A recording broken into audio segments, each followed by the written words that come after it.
Hello everybody, welcome to the first Pokestoric video. Plus, it is also the first Christmas special as well. Okay, so not a lot of people are going to know what Pokestoric is. Basically, it's just a mixture of Pokesaur, Pokemonsters and Pokebeasts. Just all into one. That's literally it. And the only rule for this Christmas special is that it should be Christmassy. Although I'm going to say the first one you might not expect. So, let's start this Christmas special. The first animal on this list that I bet 99.9% of people won't have guessed to feature in this video is Meganura.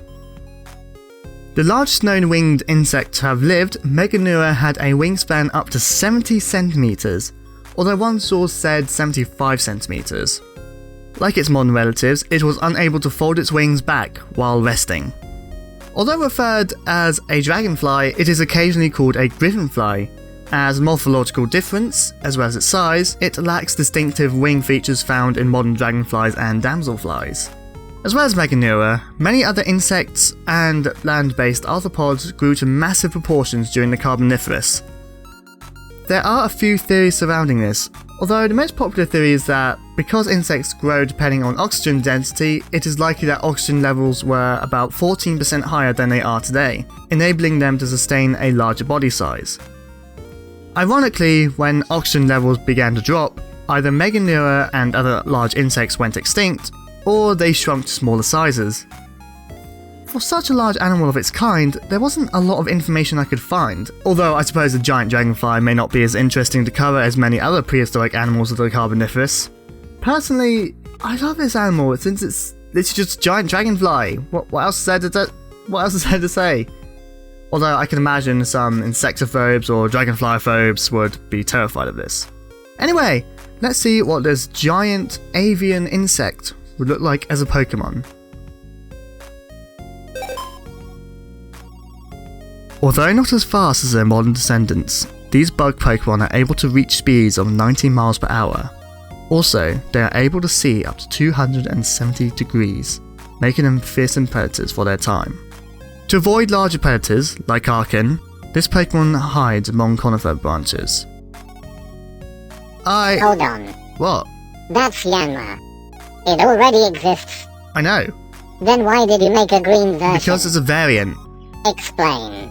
Okay, so as many of you know by now, Yanma is already a Pokemon introduced in Pokemon Gold and Silver in 1999. According to Bulbapedia, and I do agree with this source personally, Yanma may have been inspired by griffinflies such as, you guessed it, Meganura. So this is me introducing something new, having fossil variants of certain Pokemon and vice versa. Vice versa? Yeah, I'll explain more about it in a future video, but fossil Pokemon can be fully revived. But they are. Hopefully showing Yanma and its evolution will explain it for you. Okay, but how does it relate to Christmas? Whatever. Yanma's stats, to put it plainly, are bad. Although Yanma has decent speed, it has bad offensive stats and frail defenses, making it what I think is pointless. It has good abilities, which are basically the same as modern Yanma, with Speed Boost, Compound Eyes, and Frisk. Really, apart from the decent speed with Speed Boost, Yanma is unusable, I find. In prehistoric times, Yanmega was a fearsome predator, with a powerful bite and great agility, only rivaled by Aerodactyl and Archeops. To avoid these predators, Yanmega can catch them into a daze thanks to the bioluminescent sacs on its sides. Yanmega is... Tell me. I was about to. Anyway, the ancient form of Yanmega is an example of a Pokemon that hasn't been fully revived. Apart from Galafossils, all fossil Pokemon are at least part rock types, which is a side effect due to the resurrection, reacting to the rock minerals that they were preserved in. Also, they are weaker than they originally were. Again, I'll explain more about this in a future video. And what about Christmas? I'm about to get to that. Hold on. So, a dragonfly is unusual and unconventional for Christmas, isn't it? Unless you're referring to a very Christmassy ornamental piece, I don't know. Basically, I wanted to try an animal further back than the Cenozoic period, as a lot of animals associated with Christmas are mostly Cenozoic animals. So I did some digging. I eventually concluded that Christmas trees are a major symbol in Christmas culture, so I looked into trees.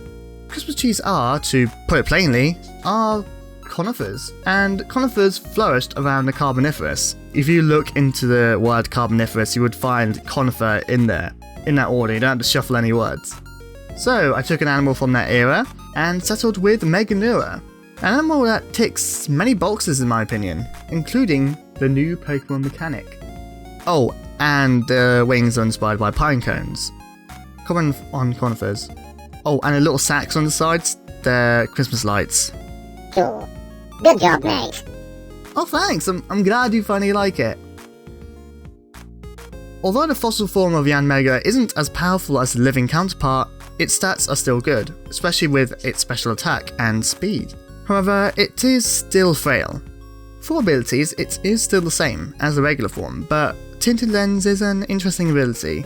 So, for moves, it is a mixture of Yanmega's moveset but with more rock moves. Plus, it does lack any offensive flying type moves. Although not as great as the original Yanmega, the fossil form still holds potential. Actually, if they were to face each other, this form would likely win since it resists modern Yanmega's stab moves and modern Yanmega is weak to ancient Yanmega's stab rock type moves. Although it's a matter of greater stats against type advantage, so up to you. And here are their shinies, having a blue colour like their living counterparts, but with some variation. And I do know a particular YouTuber who loves Yanma, and if they are watching this, please let me know what you think of these shinies. Actually, what do you just think of these forms in particular? I hope I actually managed to capture them alright. Maybe even made them better? I mean, I love Yanma and Yanmega, they're really cool Pokemon, but, you know. Anyway, what do you think of the fossil form idea? Please let me know in the comments below. From the Paleozoic to the Mesozoic, we have a more Christmas-themed animals, give or take, Antarctopelta. As the name suggests, which is Antarctic Shield, Antarctopelta was the first dinosaur to have its remains discovered in the Antarctic, on James Ross Island in 1986. The remains found were 3 isolated teeth, part of a lower jaw, vertebrae, partial limb bones, toe bones, and numerous plates of armour. Despite this, Antarctopelta was the second dinosaur to be named by Leonardo Salgado and Zuma Gasparini in 2006. I don't know what the first dinosaur was, and also I do apologise to Leonardo and Zuma for mispronouncing your names. Both names.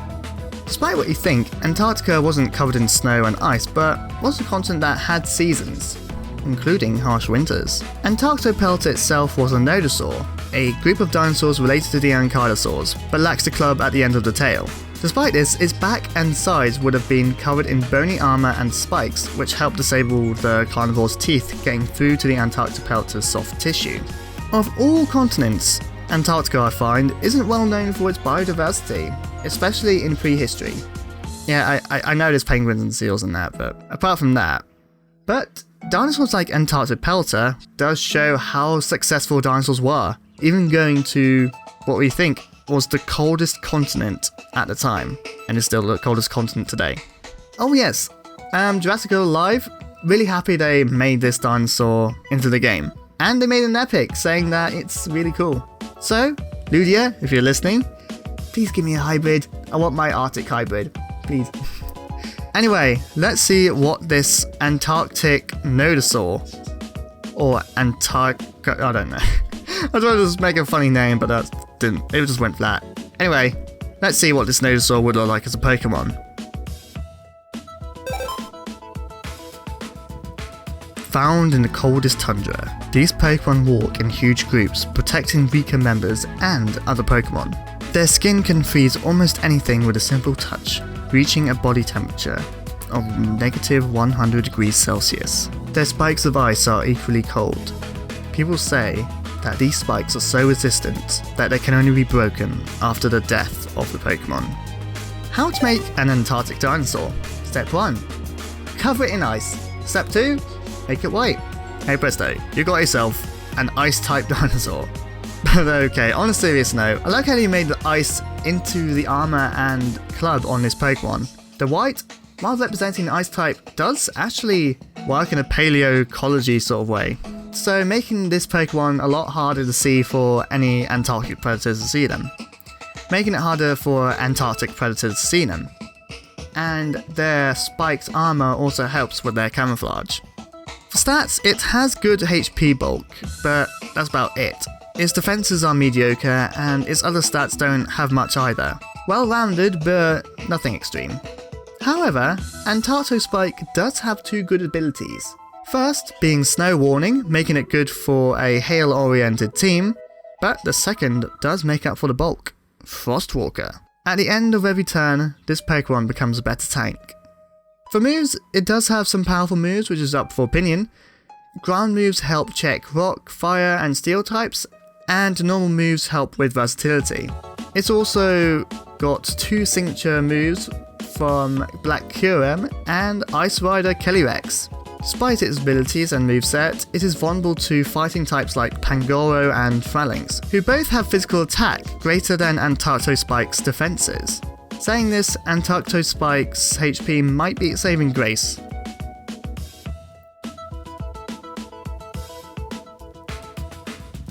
Thank you to, and hope I'm right saying this, one of the artists from the Aurum region for doing this design. And thank you to the Aurum region themselves for accepting to do this design.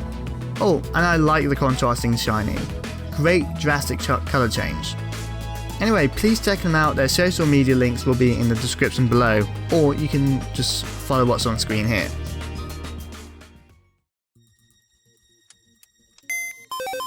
Does anyone need to ask why this animal is in this video? Do I? Merychippus was, as the fact says, one of the first horse-like horses discovered. It was the first horse to primarily graze on grass. In order to do this, Merychippus had a longer neck and muzzle than its ancestors. Why it needed a long neck is to have a long yet powerful set of legs designed to outrun carnivores. With short upper leg bones, the muscles in that region are able to store a lot of muscle. This, added with longer lower leg bones, enabled it to run a lot faster. The middle toe of Merychippus evolved into a hoof that retained two smaller toes, which weren't on the ground except when running. The middle toe lacked the pad on the bottom, which modern horses do have. I had to ask my sister what this little pad is, and the little pad modern horses have is called a frog. I have no idea. Merychippus had a large brain, enabling for greater intelligence and agility. The head this brain was in also grew larger and more distinctive, like modern horses. Despite being named a ruminant, named after its teeth looking similar to ruminants like cows and sheep, it is considered to digest its food like modern horses. Ruminants digest their food by chewing before swallowing, then regurgitating their food after being in the stomach. The regurgitated matter, called cuds, is then chewed and swallowed again for further digestion. No horse, rhino, or tapir that we know digest their food like this. Merychippus became extinct at the end of the Miocene, primarily due to faster running predators like Amphichyon and Epicyon. Admittedly, it's nice to have another horse or equid in the series, and Merychippus is a good gateway to many other prehistoric ancestors of horses. There are quite a few. Anyway, let's see what this very Merychippus would look like as a Pokemon. Meryquid is commonly thought to be a spirit of an ancient Pokemon that was thought to be the common ancestor of both Mudsteel and Rapidash. Bringing back the spooks from Halloween to Christmas, this is Meryquid, a legendary spirit, or better said, our first legendary in this video. This design, I was told, is based off the Welsh legend of, and apologies for the mispronunciation, the Merry Luid. If I understand right, it's basically a man under a cloth, holding a horse's skull, I'm not sure if it's real or replica, on top of a pole, who goes to people's houses singing. The house owners have to sing until either the Merry Luid goes away, or the owner gets tired singing and lets the Merry Luid in. I like the incorporation of the legend into the design, but still making it an animal. Kind of. Also, take note of its feet, the little toes that Merychippus had.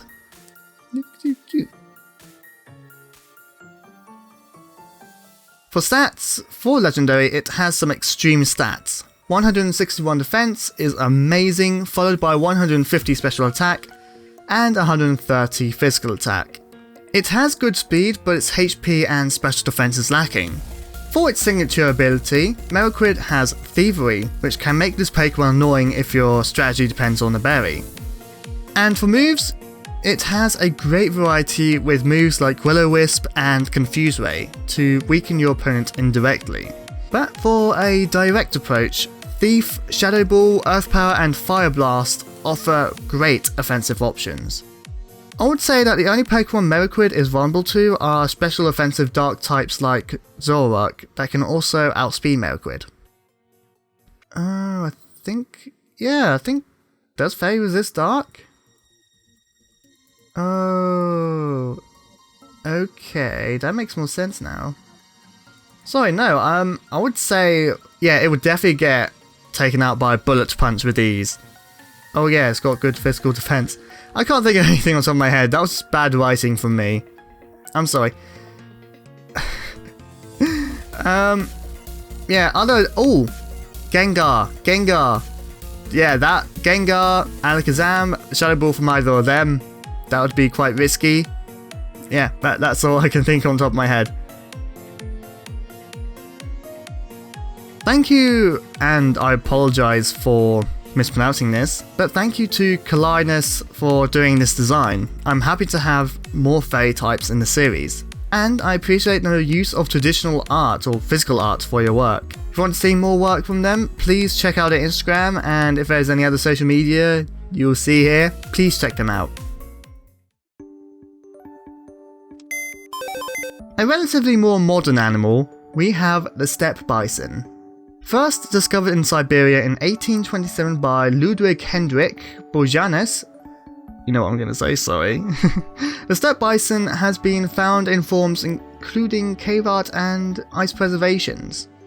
One of these specimens was named Blue Babe, named after the mythical giant ox, a 36,000-year-old mummy of a male in North Alaska that was buried in a blizzard, making the specimen blue. As a celebration for preparing a permanent display in the University of Alaska after analysing Blue Babe, the scientists ate a portion of the neck after stewing it. What? Yeah, it's gross, I know. I bet you're jealous. A bit, yeah. You need a therapist. Been there, done that. Arceus bless your soul. Thank you. The steppe bison likely descended from the Bison paleosinensis, and its closest relatives are its cousins, the plains and wood bison. However, the steppe bison had larger horns, both half a meter long and a meter apart. These horns were used for fighting during the mating season. Like today's bison, the steppe bison would have lived in herds and had thick woolly coats to keep themselves warm. Can I just give a quick shout out to the World of Prehistoric Creatures Facebook group? I would not have known about these animals unless they showed me. They're a very useful page, and I can't remember the name of the admin on top of my head, but a big thank you to them as well for just constantly supplying the variety of creatures. Oh, and also they have a thing where you can't post anything dinosaur related, so if you're fed up with seeing dinosaurs all the time, this is the group for you. And I love it, because 99% of the time when people say prehistory, they think dinosaurs. But no, it's not just about the dinosaurs, it's about the bison, the dragonflies and all that. Yeah, so if you want to be part of a group like that, I will put a link in the description below. Yeah, for my opinion of the steppe bison, I'm just glad there's actually extinct versions of it, as dark as that sounds. But I'm also really happy there's modern relatives, like the bison is not an extinct animal. You know, there's some extinct species or genus, but overall, I'm happy they're still alive. But this is like a balancing thing really. I'm happy that some are extinct, but they're not completely dead. I don't know, it's really complicated. And also, I think bison are just really sweet. They're like a lot of other large animals where they're really big and strong, but they also give that nice fluffy cuddly vibe as well. Although, more likely or not, if you try and go and cuddle a wild one, you'll probably get impaled. Or crushed, or whatever will happen. Anyway, let's see what this absolute fluffy creature would look like as a Pokemon.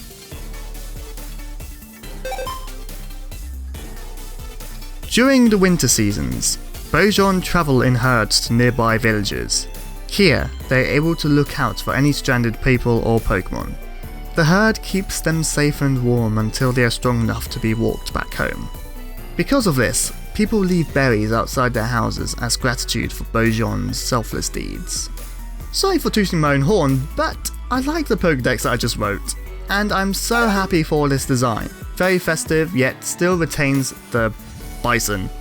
I think it has a step palette. It doesn't. But it does make sense, as this Pokemon lives in a cold environment, so it needs to be pretty white. And the colour scheme with this background makes for a vibrant design. Yes, I can see what's behind me. Also, can I just mention? The colours are Christmassy. For stats, Bojan has decent bulk, but great attack, but is slow. For abilities, it can either be a bulky sweeper or a tank, although I recommend the former. Grass Pelt is an exclusive ability for Gugoat and Skiddo, but I feel it works for Bojan, since they both belong to the Artiodactyl group family. Thick Fat helps its quad weakness against fire to a single weakness, plus it becomes resistant to ice moves. Come to think of it, how many resistances does Bojan have? Ice of Bojan has Thick Fat, Water, Grass, Ground, and Electric. Not a bad set for bulk, although it is still weak to many types. And that I have covered with this moveset. Hornleech and Ironhead are good against rock types, Ice Shard is great against flying types, Rock Slide is brilliant against flying, fire, and bug types, Earthquake is good against rock, fire, poison, and steel types. And Superpower is good against rock and steel types. The only type Bojan will struggle against are fighting types like Lucario and Stegomizer. However, Pokemon with Mold Breaker like Excadrill and Rampardos will make short work with this Pokemon. A ridiculous method would be to have an Anger Point Revenge with a Focus Sash or a Focus Band, as I can only imagine the devastating damage Bojan will dish out. A more sensible method would be to use this Pokemon as a tank. Thick Fat if your team is vulnerable to fire or ice moves, or Grass Pelt if you have a hidden ability, Rillaboom, or any other grass type with grassy terrain. You can then stall with Leech Seed or Recover.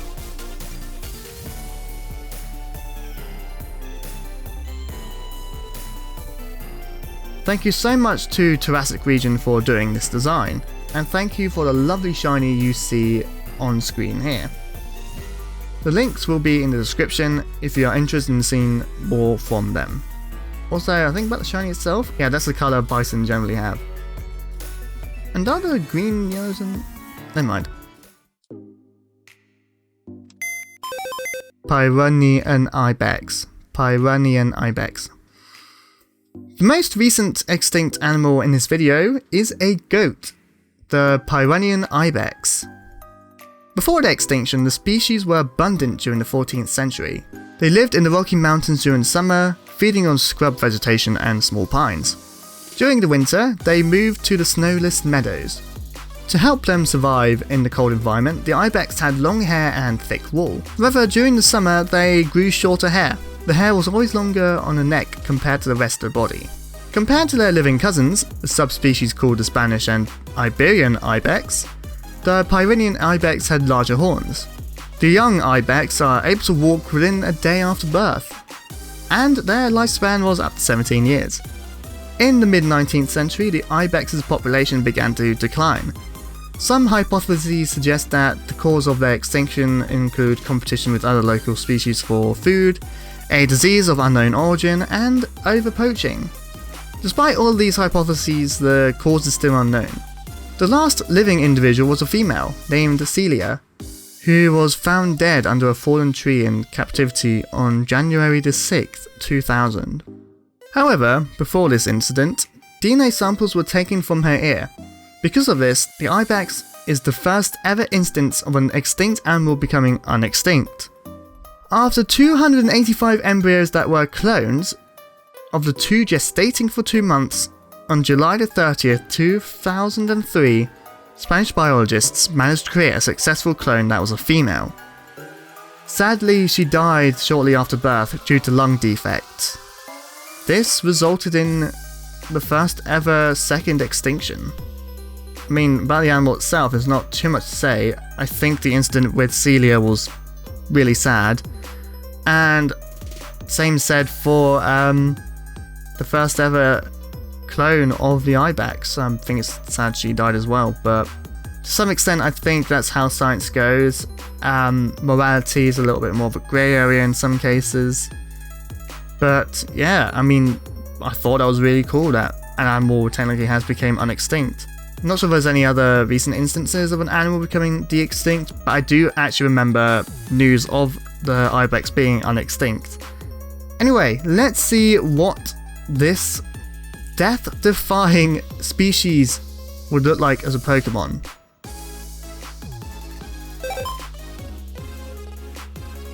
Upon the 5th of December, the silent night had vanished. Children awoke in worry, for it was very famished. The chimneys that burned, bright and bold, would not stop it from entering any household. As heavy hoof steps fell, snow on rooftops shifted, followed by bellowed howls. Icy wind and snow heavily drifted, the smell of sulphur hung in the air, while sounds of bells and chains rang around, instilled more fear. If you have been naughty, or even misunderstood, praying for forgiveness will do no good. Our final entry and second legendary Pokemon in this video is Incurbisk, possibly the darkest Pokemon in this episode. I like how the artist made the Pokédex entry into a sinister poem, and I hope my reading done it justice. Although the ibex was the base for the design, Incurbisk was heavily influenced by Krampus, a mythical counterpart from Santa Claus, which makes sense as Krampus has remarkably similar features to the goats, like the Pyrenean ibex. Instead of giving gifts, Krampus does terrible things to misbehaving children, including swatting them with birch branches, carrying them away in a sack or basket on its back to either drown them, eat them, torture them, or take them to the underworld. So I hope you've been good this year. To solidify the design, Incurbisk has the long tail from the mountain lion and the hunched back similar to the black bear. Overall, I'm going to secure my house after I get this video sorted. For stats, Incurbisk has an interesting spread with the most focus on speed and least focus on defense. For its regular abilities, Incurbisk has Refrigerate for offensive versatility and Snow Warning for weather support. Its hidden ability is Slush Rush, which makes this Pokemon's speed 220 in Hail. Despite the ability's drawback, Incurbisk's size typing protects it from the hail. Speaking of types, Incurbisk shares its typing with Alolan Sandshrew and Sandslash, giving this Pokemon kind of unique defensive options, being immune to hail and poison. However, Incurbisk is vulnerable to fire and fighting types, quadrupling damage from the opponent. Surprisingly, Incurbisk would be the fastest Pokemon with Slush Rush, being able to outspeed Regieleki. Yes, the fastest Pokemon so far. The only Pokemon that would be faster due to a weather condition is Barraskewda, who would have 272 speed in the rain. Although the weather effect can be negated by another weather move, a weather summoning ability or a weather negating ability, Incurbisk still has great speed and attack. Anyway, onto moves. Fake Out and Ice Shard stands out to me as, if you have Refrigerate as your ability, Fake Out gets a boost in power and is an Ice type move, doing massive damage, getting +1 priority and guaranteeing a flinch. Ice Shard is the same minus the flinch, but a plus is that you can use it more than once in battle. Despite being immune to poison and hail, Incurbisk can be easily countered by Mega Lucario, Mega Houndoom, and Cinderace, if this Pokemon has Refrigerate or isn't in hail with Slush Rush. Other than that, Incurbisk holds potential competitively. I would like to thank Colton Crimson, yes, or some of you may know him as Alphonse118, but due to social media issues, they had to change it. Yes, a big thank you for doing this design, and thank you for doing the shiny. I will admit, I did somewhat work with them on the shiny a bit, because I think like ice types could have some of the best shinies out there. You know, and I like the coloration here. Really lovely. Oh, and thank you so much for doing some of the research as well. That was very helpful when putting together this video. I don't think I would have got as much information if it weren't for you. Thank you so much. Anyway, please check out their social media. Their links will be in the description below. I'd like to say a big thank you to all the artists who made a Pokemon for this video, to actually get those designs done before, well, I start editing this video for Christmas Eve, which I hope is today.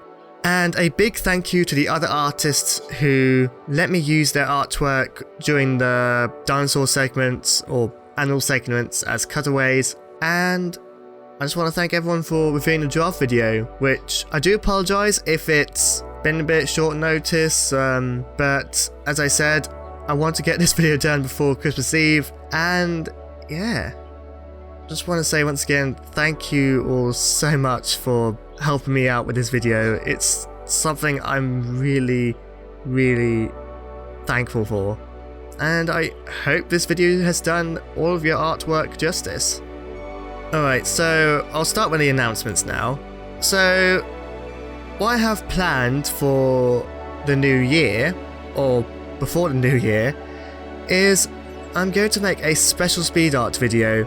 Now that I have all the designs I wanted to get done sorted, I can actually finally make my subscriber milestone themed video.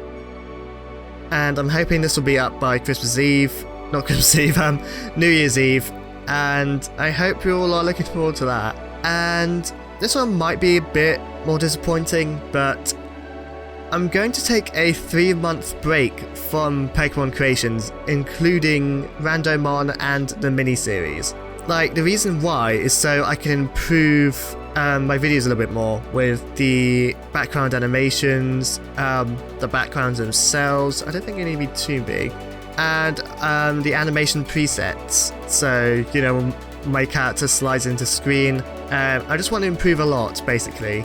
So I thought, just to make the process a little bit smoother, I just delay those videos just so when I do get those new presets done, the new videos for 2021 would look a lot better.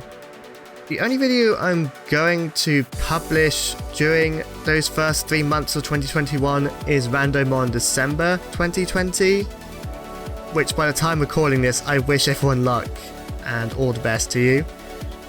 Yeah, I'm also going to just work on Extinct Animal of the Day a bit, and just work on some other videos. So now all that's out of the way, I'm happy to do another main episode. Also a Pokehistoric video, which is the first time doing this, and it's a nice change, and I like the variety there is. There's a mixture of Protozoic animals, Mesozoic animals, and Cenozoic animals mixed with recent extinctions. It's just so nice. The Pokemonsters video is still in the works, but as I said, there's going to be more of a delay to that. I do apologise. But I promise you, when it does come out, I'm really hoping it's going to be better than before. Okay, so before you click off this video, please check out my Patreon if you want perks like getting your name featured at the end of the video, a mini video dedicated to just whatever idea you have, etc. Please check it out. If you enjoyed this video, please give it a like. Want to see more from me, subscribe. Want to be notified, please click the little bonzong in the description below. And I wish you all a Merry Chippus and a Happy New Year. Seriously, a pun? Yeah, of course I made a pun. Say it properly. Alright, I'll say it properly.